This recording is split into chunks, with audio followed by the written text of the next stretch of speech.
अस्सलाम वालेकुम pre 9 class students, कैसे हैं आप लोग? सारे ठीक हैं? अच्छा बेटा, यूनिट नंबर 2 हम पढ़ रहे थे। आज जो डेफिनेशन है आज भी सारी। फर्स्ट ऑफ ऑल है पोजीशन कि पोजीशन क्या होती है। बुक का पेज नंबर आपके पास है 35। इसकी पोजीशन की डेफिनेशन देखते हैं। The term position describe the location of a place और a point with respect to some reference point called region. जब पोजीशन एक ऐसी टर्म होती है जो कि हमें किसी भी प्लेस या फिर पॉइंट की निशानदेही करती है, यानी उसके बारे में बताती है कि इस पोजीशन पर हमारा जो ऑब्जेक्ट है वो पड़ा हुआ है, यानी वो जा रहा है। इसी तरह मैं एक छोटी सी एग्जांपल लेते हैं आपके स्कूल से आपके घर तक की जो डायरेक्शन है उसकी। You want to describe the position of your school from your home. Suppose करते हैं कि हम ना अपने घर से स्कूल तक की जो पोजीशन है ना उसको डिस्क्राइब करते हैं। Let the school be represented by S and home by H. Suppose कर लेते हैं कि जो हम स्कूल है ना उसे हम कैपिटल एस से डिनोट करते हैं और जो होम है उसे हम कैपिटल एच से डिनोट करते हैं। The position of your school from your home will be represented by a straight line in the direction from S to S। तो हमारे जो घर से स्कूल या स्कूल से घर तक का जो हमारे पास डिस्टेंस होगा, यानी उसकी जो लोकेशन होगी उसे हम स्ट्रेट लाइन से रिप्रेजेंट कर रहे हैं फ्रॉम H to S। ये देखें, ये हमारा होम है और ये हमारा स्कूल है, ठीक है। तो हमने जो डायरेक्शन को डिनोट करवाया है फ्रॉम स्कूल टू होम, वो हमने ये स्ट्रेट लाइन से डिनोट कराया, यानी स्ट्रेट लाइन से यहाँ तक हमारे पास डायरेक्शन है, पोजीशन है। इस पोजीशन पे हमारा है ना ऑब्जेक्ट पड़ा हुआ है। अच्छा, नेक्स्ट देखते हैं।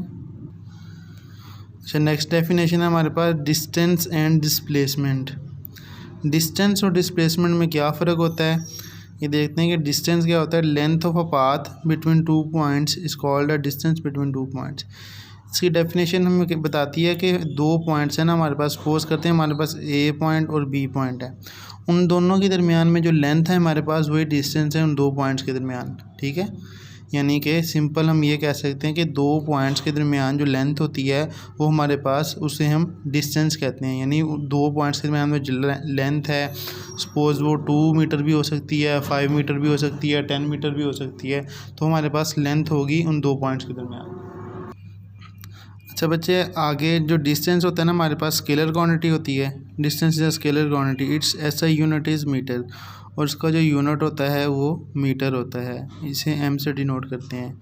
सपोज़ अगर आपके पास 2 मार्क्स का शॉर्ट क्वेश्चन आता है तो आपने डिस्टेंस की डेफिनेशन साथ में बताना है कि कौन सी क्वांटिटी है और उसका यूनिट, ठीक है। इसी तरह नेक्स्ट डेफिनेशन है हमारे पास displacement. Displacement is the shortest distance between two points which has magnitude and direction.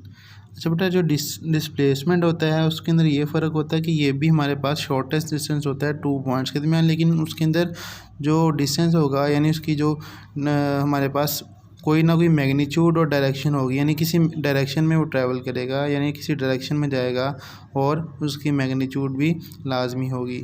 इसी तरह डिस्प्लेसमेंट जो है ना वो वेक्टर क्वांटिटी होती है, इसका यूनिट भी हमारे पास मीटर ही होता है।